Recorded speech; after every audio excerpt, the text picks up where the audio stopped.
नमस्कार साथियों, skill educational tips channel पर आप सभी का बहुत बहुत स्वागत है। मेरे प्यारे भाइयों बहनों, आज क्लास 10 एनसीईआरटी मैथ्स चैप्टर 4 द्विघात समीकरण का आज होगा लेक्चर 3, जिसमें आपको टॉपिक 3 क्लियर कराया जाएगा। टॉपिक 3 होगा यहाँ पे द्विघात समीकरण का विविक्तकर एवं मूलों की प्रकृति। ठीक है, या फिर आप यूं कहिए कि द्विघात समीकरण का एक तो आपको यहाँ पे विविक्तकर क्लियर किया जाएगा और दूसरा यहाँ पे होगा मूलों की प्रकृति। ठीक है, तो आप लोग अगर आप हमारे चैनल पर नए आए हो तो हमारे चैनल को सब्सक्राइब कर लीजिएगा, नोटिफिकेशन बेल को भी ऑन कर लीजिएगा, जिससे कि हमारे आने वाले सभी वीडियोस का नोटिफिकेशन आपको टाइम टू टाइम मिलता रहे और आप हमारा वीडियो सबसे पहले देख सकें। तो चलिए शुरू करते हैं आज के इस लेक्चर 3 को टॉपिक 3 के साथ। चलिएगा, सबसे पहले हम बात करेंगे द्विघात समीकरण के विविक्तकर की। ठीक है, द्विघात समीकरण, द्विघात समीकरण का विविक्तकर। ठीक है, ध्यान से आप लोगों को अब समझते हुए चलना है। इंग्लिश में अगर बोले तो इसको बोला जाता है discriminant.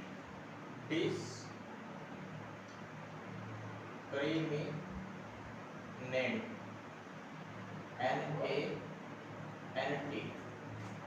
Discriminant of a quadratic equation.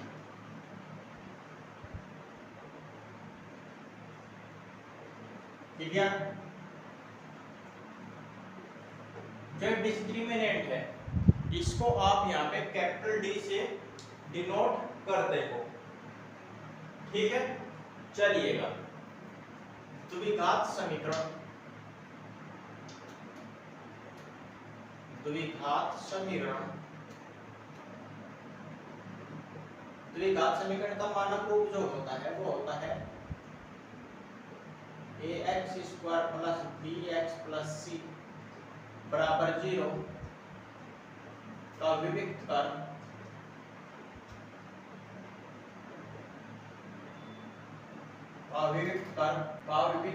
ठीक है, कैपिटल डी, जिसको बोला जाता है डिस्क्रिमिनेंट। बात कीजिए, विविक्तकर के नोटेशन के लिए आप इसको यहाँ पे कैपिटल डी से इसको नोट करोगे। ठीक है, ये होता है capital d equals to b² - 4ac। Clear?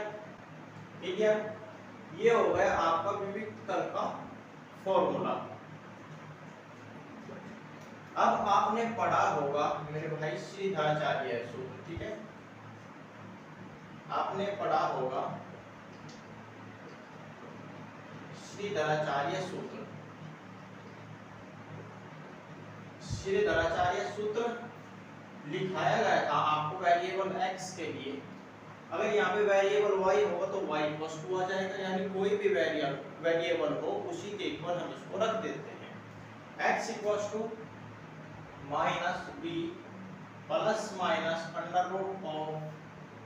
(b² - 4ac/2a)।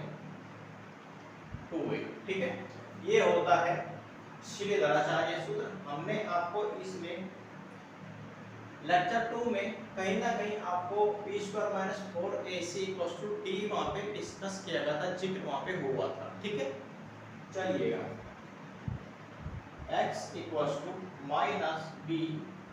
± (b²-4ac) है हमारा कैपिटल डी। ठीक है, और अपॉन में 2a। ठीक है, इस तरीके से भी ये श्रीधराचार्य सूत्र प्रयोग किया जाता है। क्लियर है? समझ आई बात? चलिए करिएगा आप एक बार इसको नोट, फिर हम यहाँ पे आपको इसका वर्किंग रूल दिखाएंगे कि किस प्रकार से आपको विविक्तकर के लिए वर्किंग रूल करना होगा, वहां पे आपको प्रोसेस लेके चलना होगा। ठीक है, आप एक बार इसको यहाँ तक नोट करिएगा। चलिएगा, देखिए द्विघात समीकरण का विविधकर निकालने के लिए आपको क्या यहाँ पे वर्किंग रूल फॉलो करना होगा वो आप समझ लीजिएगा। ध्यान से आपको इसको नोट करते चलना है। फर्स्ट स्टेप, सबसे पहले सिंपल लैंग्वेज में आपको यहाँ पे दिखाया जाएगा। सबसे पहले दी गई द्विघात समीकरण को मानक द्विघात समीकरण के रूप में लिखते हैं। ठीक है, के रूप में लिखते हैं यदि दी गई समीकरण मानक रूप में, या फिर यूं कहिए मानक द्विघात समीकरण के रूप में नहीं है। ठीक है, यदि दी गई समीकरण मानक द्विघात समीकरण के रूप में नहीं है तभी हम इसको द्विघात समीकरण के मानक रूप में लिखेंगे। क्लियर? सेकंड स्टेप, इसके बाद दी गई द्विघात समीकरण की तुलना मानक द्विघात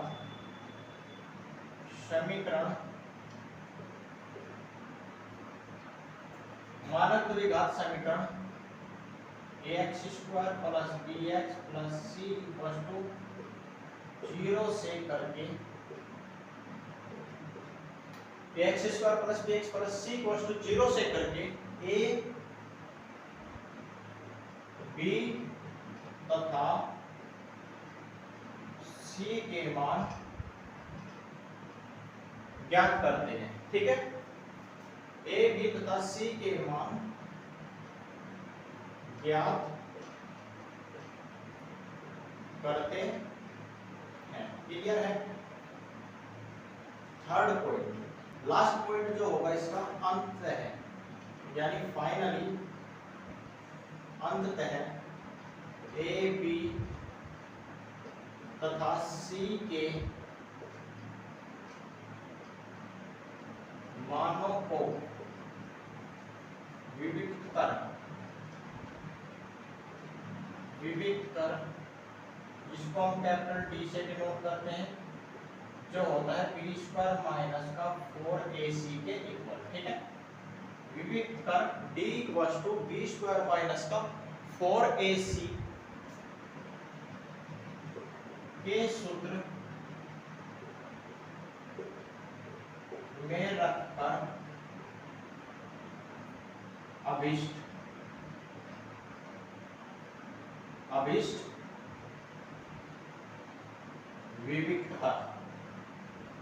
अभिष्ट विविक्त कर ज्ञात कर लेते हैं। ठीक है, ज्ञात कर लेते हैं। क्लियर है? देखिएगा, समझ लीजिए एक बार यहाँ पे। सबसे पहले आप क्या करोगे, सबसे पहले किसी दी गई द्विघात समीकरण को आप द्विघात मानक समीकरण के रूप में लिखोगे। अगर आपको दी गई द्विघात समीकरण मानक रूप में नहीं लिखी मिलती है तो आप लोगों को सबसे पहला काम हुआ आप उसको मानक द्विघात समीकरण के रूप में लिखोगे। क्लियर? सेकंड स्टेप, दी गई द्विघात समीकरण की तुलना हम हमारा जो स्टैंडर्ड क्वाड्रेटिक पॉलिनोमियल होता है, यानी द्विघात बहुपद जो हमको दिया जाएगा, और द्विघात बहुपद किसमें बदलता है, द्विघात बहुपद ही द्विघात समीकरण में बदलता है। तो हमको दी गई द्विघात समीकरण की तुलना मानक द्विघात समीकरण x square plus b x plus c equal to 0 से करेंगे और तुलना करने के बाद हम ए बी तथा सी के मान ज्ञात कर लेंगे। कंफर्म है। Third and last point, finally हम ए बी तथा सी बी के मानों को विविक्त कर का जो हमारे पास फॉर्मूला होता है d equal to B square minus का 4ac के सूत्र पे रखकर अभिष्ट विविक्त कर ज्ञात कर लेंगे, यानी कि रिक्वायर्ड वैल्यू ऑफ d हम यहाँ पे ज्ञात कर लेंगे। क्लियर है। आप एक बार इस वर्किंग रूल को नोट करिए, फिर हम यहाँ पे आपको इसको एग्जांपल के थ्रू समझाते हैं। देखिएगा एग्जांपल आपके सामने जिसमें कहा गया है द्विघात समीकरण 9x² - 12x + 4 = 0 का विविक्त कर ज्ञात करना है। ठीक है, इस प्रकार से करेंगे। देखिए सबसे पहले फर्स्ट स्टेप लेंगे। अगर दी गई समीकरण जो है वो द्विघात मानक द्विघात जो हमारा समीकरण होता है उसमें नहीं लिखी गई है, तो सबसे पहले दी गई समीकरण को मानक द्विघात समीकरण के रूप में हम लिखेंगे। लेकिन हम क्या देखते हैं कि हमारा स्टार्टिंग में ही x का जो हाईएस्ट पावर है वो 2 है, अर्थात हमारा दिया गया समीकरण हमारा मानक द्विघात समीकरण के रूप में लिखा हुआ है। क्लियर। उसके बाद हम क्या करते हैं, उसके बाद हम दी गई समीकरण की मानक द्विघात समीकरण से तुलना करते हैं। चलिएगा करिएगा तुलना। दी गई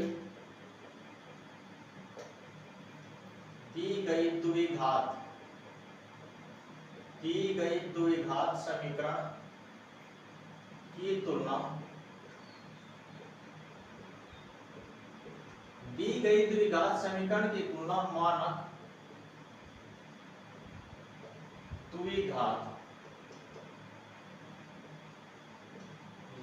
द्विघात समीकरण ax² + bx + c = 0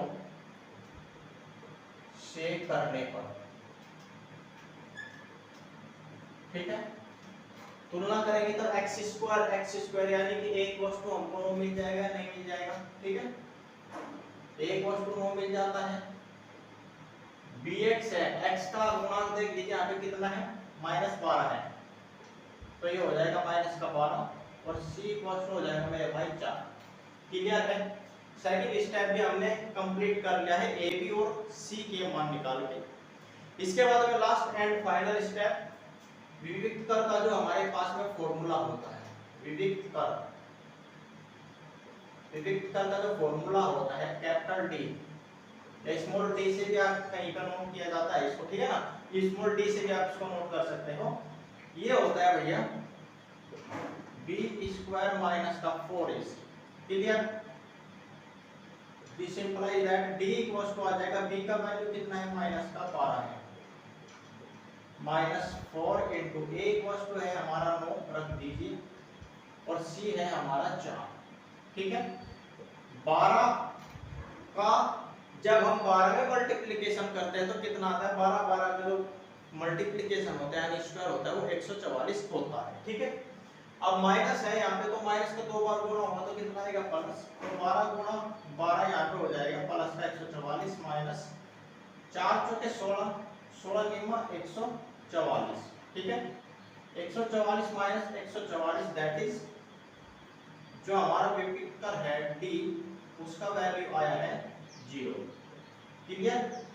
ये हो जाएगा आपका इस क्वेश्चन का आंसर, इस एग्जाम्पल का आंसर, रिक्वायर्ड आंसर जो हमसे पूछा गया था विविक्त कर। ठीक है, ये हो जाएगा इस आंसर का विविक्त कर d = 0। क्लियर है। करिए आप इसको नोट, फिर यहाँ पे एक एग्जाम्पल और आप लोगों के समक्ष यहाँ पे लेकर आएंगे। चलिएगा नेक्स्ट एग्जाम्पल किया गया, यदि द्विघात समीकरण 3x² - 4x - का 0 का विविक्त कर यानी d का वैल्यू हमको दे दिया गया है 112 हो, तो a का मान यहाँ पे बताना है। तो कितना सिंपल है, देख लीजिएगा। दी गई समीकरण यहाँ पे द्विघात समीकरण मानक द्विघात समीकरण के रूप में लिखा हुआ है, तो क्या करिएगा, तुलना कर दीजिएगा सीधा। दी गई द्विघात समीकरण की तुलना। ठीक है, द्विघात समीकरण की तुलना मानक द्विघात समीकरण होता है ax² + bx + c = 0 से करने का, ठीक है। देखिएगा यहाँ पे c इक्वल टू कितना बनेगा, a बनेगा। तो आप लोग क्या कर लीजिएगा, इसमें आप लोग यहाँ पे a b और c तीनों को आप कैपिटल यहाँ पे लेट कर लीजिएगा, ठीक है। अब ये हमने मान लिया इसको, ये हमारा मानक द्विघात समीकरण है। तो तुलना जब करेंगे तो मेरे भाई कैपिटल A इक्वल टू हमको मिलेगा कितना 3, कैपिटल B इक्वल टू कितना मिल जाएगा माइनस का 4, और कैपिटल C इक्वल टू कितना मिलेगा माइनस का स्मॉल a। क्लियर है। चूंकि हम जानते हैं कैपिटल D यानी विविक्त कर, D का मतलब यहाँ पे होता है विविक्त कर, इक्वल टू होता है b स्क्वायर माइनस का 4ac। ac यहाँ पे लिया गया है कैपिटल, ठीक है, 4ac। अब चूंकि विविक्त कर का मान दिया गया है, समझ आई बात, चूंकि d equal to 112, this implies that तब हो जाएगा क्या, d equal to 112, that is d का जो हमारे पास में वैल्यू है उसको आप रख लीजिए, दैट इज ये हो जाएगा कैपिटल B स्क्वायर माइनस का 4ac equal to 112। Capital B का मान कितना है माइनस का 4 है, माइनस 4 का होल स्क्वायर माइनस 4 गुना a इक्वल टू है हमारा 3, रख लीजिए, और c इक्वल टू है कितना, c इक्वल टू भैया यहाँ पे माइनस का कितना है a है, माइनस का a, और इक्वल टू है 112 के 4 चौके यहाँ पे हो जाएगा 16, और माइनस गुना माइनस यहाँ पे बन जाएगा प्लस, माइनस और माइनस हो जाएगा प्लस, 4 दिए 12, a equal to 112, this implies that ये आ जाएगा 12, a इक्वल टू 112 माइनस का 16, ठीक है। This implies that a equal to देखिएगा कितना बचेगा, 12 से 6 जाएगा 6 बचेगा, 10 में से 1 जाएगा कितना बचेगा 9 बचेगा, और अपॉन में आ जाएगा 12, ठीक है। 12 से इसको काटिए, 12 7 84 और 12 8 96, यानी 12 का टेबल अगर हम 8 बार में चलाएंगे, 12 से इसको 8 बार में मारोगे तो ये हमारा कंप्लीटली डिवाइड हो जाएगा, that is a equal to हमारा आ जाएगा a। Required solution of a होगा 8।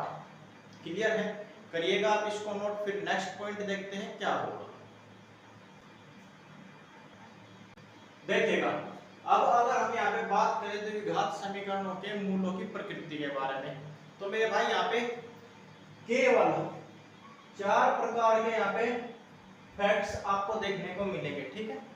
यानी 4 प्रकार की आपको यहाँ पे मूलों की प्रकृति देखने को मिलेगी, और ये जो मूल होंगे और इनकी प्रकृति होगी ये विविक्त कर के मान d पर डिपेंड करेंगे। समझ आई बात, किस तरीके से यहाँ पे डिपेंड करेंगे देखिएगा जरा ध्यान से। यदि d का जो मान है वो ग्रेटर देन 0 आता है, दैट इज d का मान जो है वो हमारा धनात्मक आता है और पूर्ण वर्ग आता है, जैसे d इक्वल टू 36 आ गया, और 36 क्या है पूर्ण वर्ग है, तो इस समीकरण में 36 आने पर पूर्ण वर्ग भी है और धनात्मक भी है, यानी d ग्रेटर देन 0 है, तो इसके मान हो जाएंगे वास्तविक, परिमेय और असमान।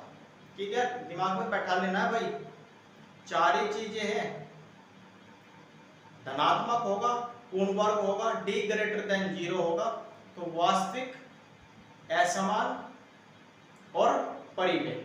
ठीक है, ये हो जाएगी मूलों की प्रकृति। सेकंड में धनात्मक तो होगा, d ग्रेटर देन 0 भी होगा, बट पूर्ण वर्ग नहीं होगा, तब मूल क्या हो जाएंगे, वास्तविक मूल होंगे, अपरिमेय होंगे और असमान होंगे। ठीक है, ये इसमें हो जाएगी सेकंड नंबर की प्रकृति। क्लियर। थर्ड में अगर बात करें तो ऋणात्मक, that is d less than 0, जैसे आ गया माइनस का 3 या माइनस का 5, माइनस का 4, यानी माइनस का होना चाहिए, तो मूल जो होंगे वो अवास्तविक, दैट इज काल्पनिक मूल ये कहलाएंगे। क्लियर है। फोर्थ एंड लास्ट शून्य, that is d equals to अगर 0 आ जाता है, यानी d का जो वैल्यू है वो 0 आ जाता है, तो मूल जो हो जाएंगे वो वास्तविक होंगे, परिमेय होंगे और समान होंगे। क्लियर। इतना ही इसमें बात है। और यहाँ पे इसको मोस्ट इंपोर्टेंट आप लोगों को करके लिख लेना है, ठीक है। द्विघात समीकरण ax square plus bx plus c के मूल परिमेय होने के लिए a b तथा c के मान भी परिमेय होने चाहिए, ठीक है। ये कंडीशंस भी यहाँ पे याद रखना है आप लोगों को। क्लियर करिएगा भाई एक बार इसको नोट। फिर यहाँ पे आपको जो चार यहाँ पे चीजें बताई गई है ना, हर एक का एक एग्जाम्पल देकर आप लोगों को क्लियर आपके दिमाग में बैठा के जाएंगे भाई, ठीक है। ऐसा नहीं है कि दिखा दिया, बता दिया, समझा दिया, छुट्टी, एग्जाम्पल से कोई मतलब ही नहीं है। नहीं मेरे भाई, एग्जाम्पल से ही मतलब होगा। और यहाँ पे क्वेश्चंस भी आप लोगों को सोल्व कराए जाएंगे, ठीक है। तो आप एक बार इसका नोट करिए या फिर आप इसका स्क्रीनशॉट ले लीजिए। फिर यहाँ पे नेक्स्ट बात करेंगे एग्जाम्पल्स की। चार प्रकृति यहाँ पे बताई गई है और चार ही यहाँ पे एग्जाम्पल आप लोगों को क्लियर कराए जाएंगे। फर्स्ट एग्जाम्पल में आप देखिएगा, दिया गया है द्विघात समीकरण x square minus 14x minus 120 0 के मूलों की प्रकृति बतानी है भाई। तो दी गई समीकरण को सबसे पहले मानक द्विघात समीकरण में लिखते हैं। अब यहाँ पे तो मानक द्विघात समीकरण की फॉर्म में अपने आप ही दी गई है, तो क्या करते हैं, दी गई समीकरण की तुलना कर देते हैं भाई, ठीक है। चलिएगा, दी गई द्विघात समीकरण x स्क्वायर माइनस का 14x माइनस का 120 बराबर 0 की तुलना मानक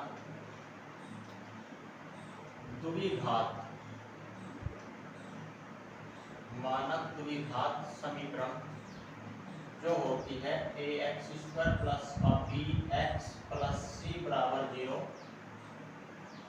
से करने पर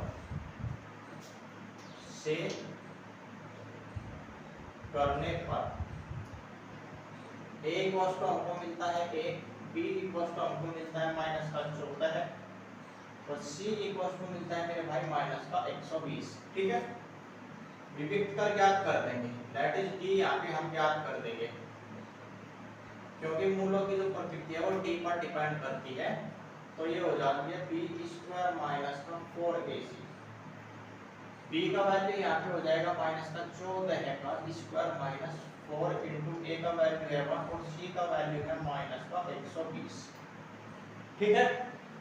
और 14 का आप स्क्वायर करिएगा, देखिएगा कितना आएगा, माइनस गुना माइनस तो हो जाएगा यहाँ पे प्लस, 14 गुना 14 आप इसको समझिए, 4 चौके 16 हो गया, 4 एकम 4, 4 4 8 और 1 9 हो गया और 1 एकम 1 यानी 196 माइनस और माइनस प्लस, 12 चौके 48 और 0 एज इट इज, ठीक है। This simplifies that d equals to कितना बनेगा, देखिएगा भाई 196 प्लस 480, दिस सिंपलाइज दैट आ जाएगा d इक्वल्स टू 6 में 0 ऐड करेंगे 6 ही आएगा, 9 8 17 हो जाएगा, ठीक है। 9 8 17, 4 1 5 और 1 6, यानी कि ये आ गया 676, that is d greater than 0 है, that is d greater than 0 है।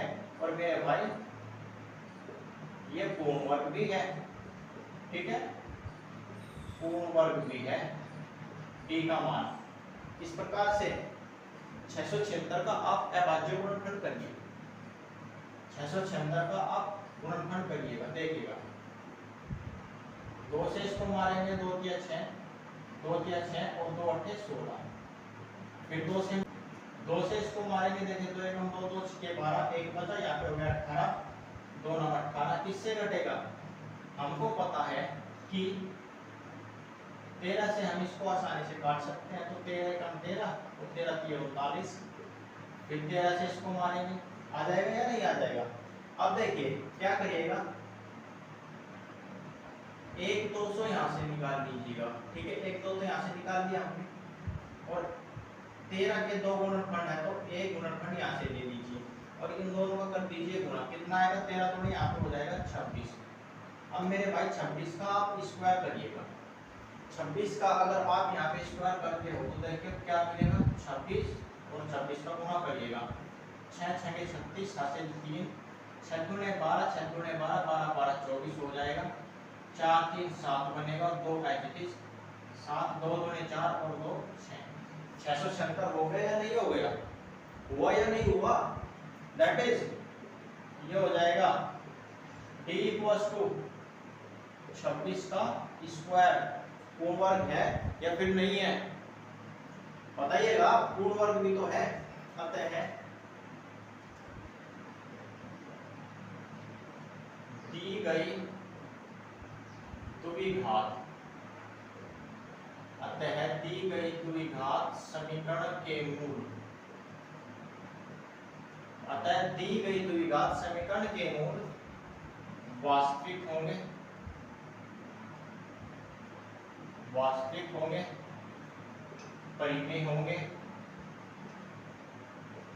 और असमान होंगे। ठीक है, असमान होंगे। क्लियर है? क्लियर है? ये हो जाएगा इस क्वेश्चन नंबर एग्जाम्पल नंबर 1 का आंसर। क्योंकि जब हमारी स्थिति t ग्रेटर देन 0 में बन जाती है और पूर्ण वर्ग भी हो तो ये हमारी फर्स्ट कंडीशन पे पहुंच जाता है जहां पे होता है वास्तविक, परिमेय और असमान। बात क्लियर? मूल का मतलब क्या होता है भाई? मूल का मतलब सॉल्यूशन ही तो होता है या नहीं होता? अब क्या करिएगा, एक काम करिएगा, इसका सिर्फ दरअचारी विधि से आप इसके सॉल्यूशन निकाल लीजिएगा और तब आप देखिएगा क्या जो हमारा सॉल्यूशन आता है वो वास्तविक है, परिमेय है और असमान का मतलब x के जो दो मान होंगे वे अलग अलग आएंगे। असमान का मतलब ये होता है। क्लियर? करिएगा भाई इसको नोट। फिर यहाँ पे नेक्स्ट एग्जाम्पल बताते हैं आपको। देखिएगा नेक्स्ट एग्जाम्पल यहाँ पे आपके सामने है। द्विघात समीकरण b square x square plus abx minus का स्क्वायर इक्वल्स टू 0 के मूलों की प्रकृति ज्ञात करनी है। तो स्मॉल a b यहाँ पे दिया गया है तो हम मानक द्विघात समीकरण किसमें मान लेंगे? कैपिटल A B और C में। क्लियर है? चलिएगा, दी गई द्विघात समीकरण, दी गई द्विघात, दी गई द्विघात समीकरण की तुलना मानक द्विघात, मानक द्विघात समीकरण। स्मॉल a भी तो यहाँ पे है तो हम क्या कर लेंगे? कैपिटल A लेके चलेंगे। ठीक है ना? That is ax square plus capital B into x plus c equals to 0। c यहाँ पे कैपिटल है, इक्वल्स टू 0 से करने पर चलिएगा कैपिटल A इक्वल्स टू हमको मिलता है मेरे भाई b स्क्वायर और कैपिटल B इक्वल्स टू हमको मिलता है AB और C इक्वल्स टू मिलता है माइनस का a स्क्वायर। क्लियर है? विविध कर निकाल लिया आप इसका विविध कर। कैपिटल D इक्वल्स टू होता है b स्क्वायर माइनस का 4ac। ठीक है? चलिएगा रखिएगा वैल्यू इसमें b इक्वल्स टू है यहाँ पे b स्क्वायर और इसका फिर से square, b square equals to है यहाँ पे ab रखिएगा ab का whole square minus 4 into a equals to है b स्क्वायर और c का वैल्यू है यहाँ पे माइनस का a स्क्वायर। ठीक है? रखिएगा माइनस का स्क्वायर ये हो जाएगा a square b square minus और minus plus 4a square b square, 4a square b square और a square b square that is ये हो जाएगा यहाँ पे 5a square b square. Clear? Capital D आप देख सकते हो धनात्मक आ गया है परंतु पूर्ण वर्ग नहीं है। That is D greater than 0 तो है परंतु पूर्ण वर्ग नहीं है। ठीक है? अतः दी गई द्विघात, अतः दी गई द्विघात समीकरण के मूलों की प्रकृति, के मूलों की प्रकृति वास्तविक, अपरिमेय वास्तविक अपरिमेय तथा असमान होगी। ठीक है, बात क्लियर कर लीजिएगा नोट, क्योंकि इस तरीके का जब कंडीशन बन जाता है t ग्रेटर देन 0, परंतु पूर्ण वर्ग नहीं है, सेकंड नंबर मिलता है, देख लीजिएगा जो आपको लिखाया गया है। ठीक है, चलिएगा एग्जाम्पल नंबर यहाँ पे सॉरी चेंज करना भूल गए, यहाँ पे होगा 3। ठीक है, इससे पहला एग्जाम्पल था 2। क्या दिया गया है, द्विघात समीकरण दे दी गई है कि मूलों की प्रकृति बतानी है, तो दी गई समीकरण की अपने मानक द्विघात समीकरण से आप तुलना कर दीजिए मेरे भाई। ठीक है, तुलना करने पर हमको मिल जाएगा a = 3, b = -2 और c = मिलेगा 4। क्लियर, विविधतर आप निकालिए। सबसे पहला काम तुलना करने के बाद विविधतर कैपिटल D = हमारा हो जाता है b² - 4ac, b का वैल्यू है यहाँ पे -2, इसका हो जाएगा स्क्वायर -4 × a = 3 और c है यहाँ पे 4, 2 दूने 4 -4 करके 16, 16 दूनी 32 और 16 दिए 48, ये आ जाएगा कितना -44, दैट इज लेस देन 0।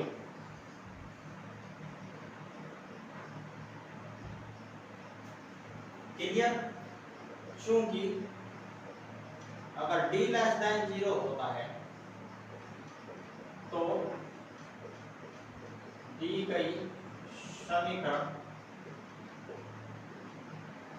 के मूल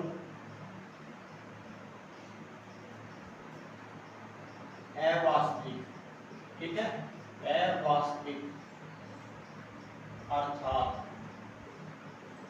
अवास्तविक होंगे तो मतलब काल्पनिक, काल्पनिक जिसको बोलते हैं इमेजिनरी। ठीक है, काल्पनिक होंगे। क्लियर,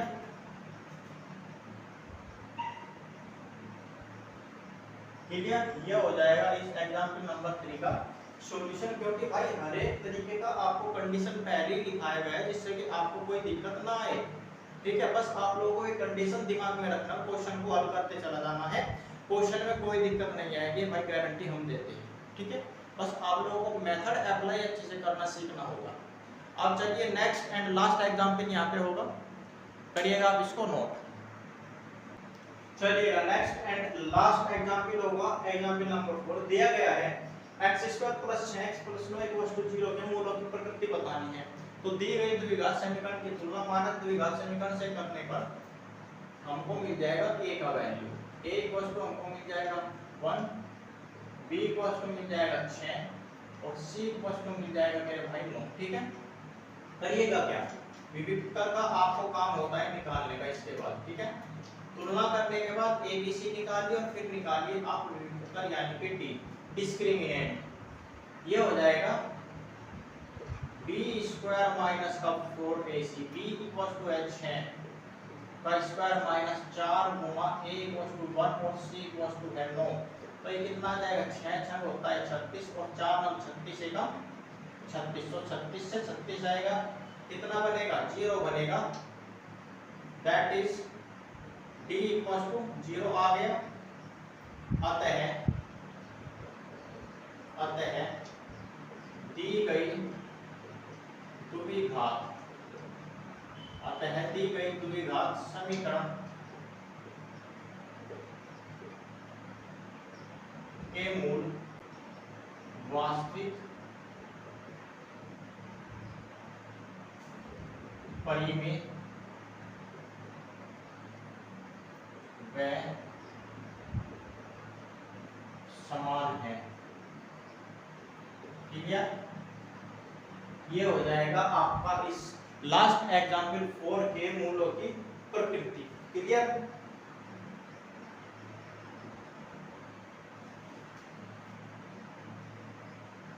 समझ आई बात?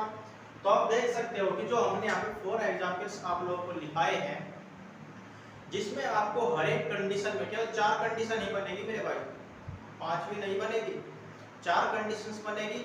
अलग से ही यहाँ पे आपको छाट के हुए चारों की चारों कंडीशन लिखा दी गई है, जिससे कि आपको कोई दिक्कत ना आए, और उसके बाद भी अगर आप इन पर ध्यान नहीं देते हो, ऐसे तुक्का मुक्का चलते हो, तो भाई क्या करा जा सकता है, ठीक है ना।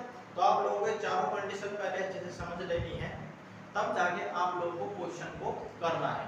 तो मेरे प्यारे भाइयों बहनों, आज के इस लेक्चर 3 में टॉपिक 3 में बस इतना ही। मिलते हैं नेक्स्ट लेक्चर 4 में टॉपिक 4 के साथ। तब तक के लिए नमस्कार, जय हिंद, जय भारत।